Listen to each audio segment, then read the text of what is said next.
The first thing you have to do is connect your audio interface to your computer and launch Live. Once you've done this, go to Preferences in Live and make sure that your audio interface is set up correctly under the tab Audio. Make sure you've connected the correct input and output channels of your audio device. Connect whatever sound source you have to your audio interface so that you can record the sounds into Live. I'm going to record a passage of music into an audio track in Live so that I can edit it in Simpler. In the audio in and out section of my audio track, I'm going to make sure that I've selected the correct input channels from my audio interface and then arm the track. I'm going to start the recording of a clip by clicking on the record icon and then start my turntable.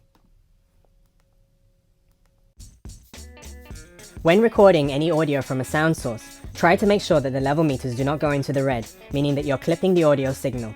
Make sure you have a nice ratio between loudness and headroom so that you can manipulate the sample with volume later should you need to.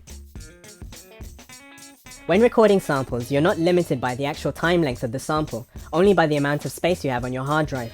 So feel free to experiment with any length of music or sounds that you find and see what you can come up with. Once I finish my recording, I'll stop the clip to end the recording of the audio. So here we are in Live. Let's go ahead and preview the sample that we're going to be using, which is a Rhodes sample.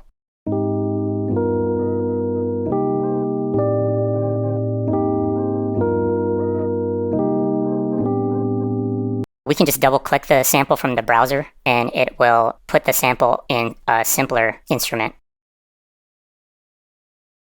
Now here's the sample in Simpler, and what I like to do is chop the sample manually.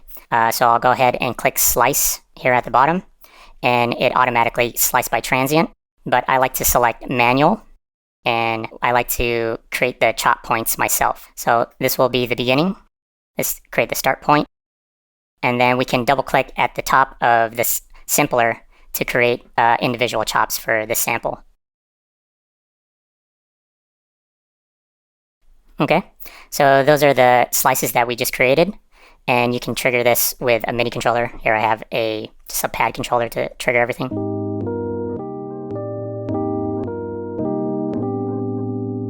And on the bottom here where it has all the parameters, I like to set the velocity to 0%, so we're working with full velocity when we push on the pads, and the volume to 0.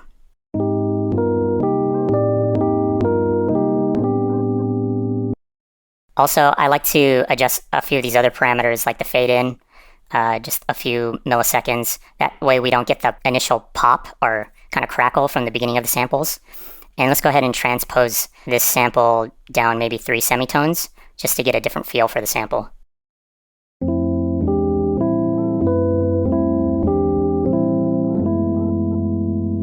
I also like to warp the sample, just so in case of short little chops, it can extend the sample a little bit longer. So we'll select Warp, make sure it's highlighted. Select this ×2 multiplier, so it doubles the time that the sample will play back. And I also like to change this from beats to complex. That way we don't get the digital artifacts when we're listening to the sample.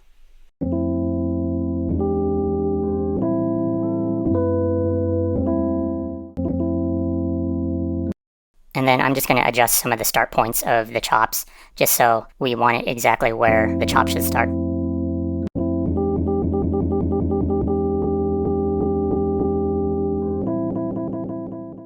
Okay, let's go ahead and record those chops. So we're going to activate the metronome, and it'll count in a bar, and we'll go ahead and start recording.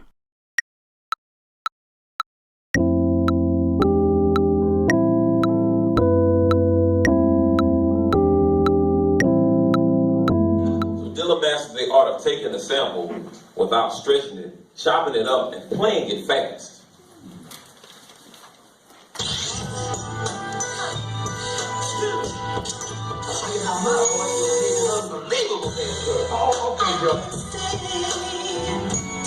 Because if you hear in the song, there's kicks and snares in the song.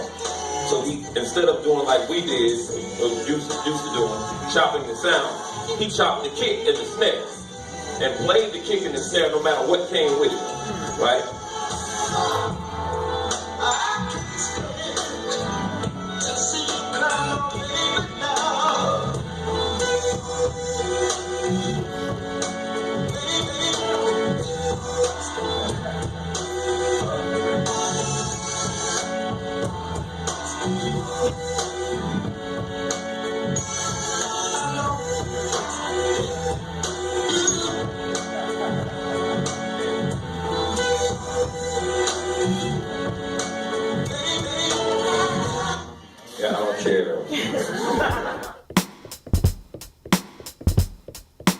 And when I'm playing it, sometimes it's a little ahead, it's a little bit behind. If your kick drums are off by a little bit, quantization snaps them in place. And so a lot of producers, they use quantize, not as a crutch, but they just weren't thinking about not using it. And so Dilla was like, yeah, I'm just gonna turn this off. The result is a discography full of incredibly off-kilter drums.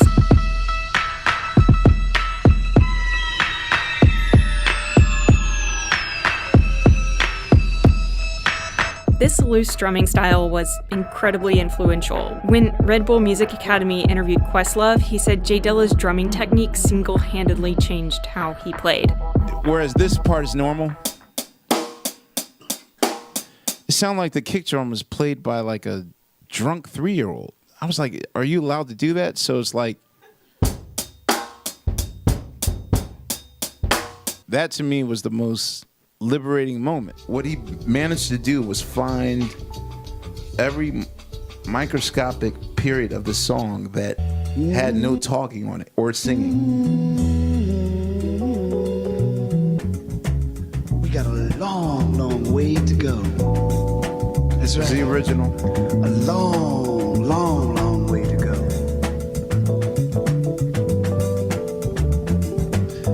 So suddenly he takes on his MPC 3000 on 12 pads. He somehow, and this is before Pro Tools. Now in Pro Tools you can cut and paste and stuff and manipulate how you want it to sound. This is before. I mean, this is done in like '99. He just by hand. I watched him. Yeah, doing this song for you. The revolution will not be televised or broadcast live on the net. My man Mo said it's personal. A lot of times, producers listen to the samples and they say, that's a great sample, but he didn't do it right. It's just like fashion. And maybe a shirt on this side, the jacket's over here, but it takes a mind to put all those together. It's the same thing with records. It's like, if you know how to dress this up, man, just don't wear it.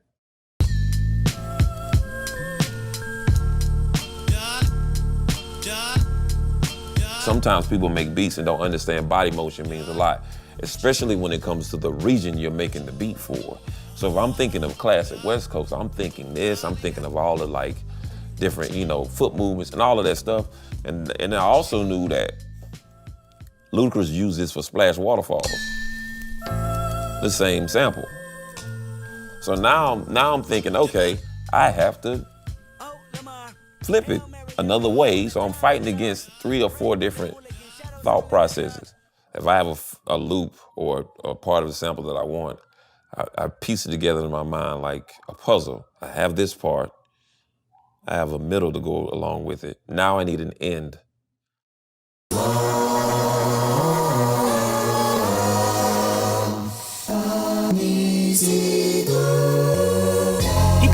And went back to hustling, bird shuffling.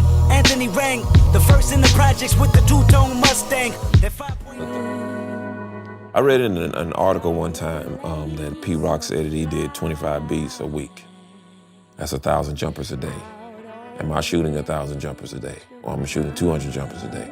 And so I started to come up with a thing called 30 before Thursday. I start on Monday, and my goal is to have 30 beats before Thursday. I would listen to every song on the record. So by the time another producer came along, they say, man, you took every great sample off of this record. There's nothing left.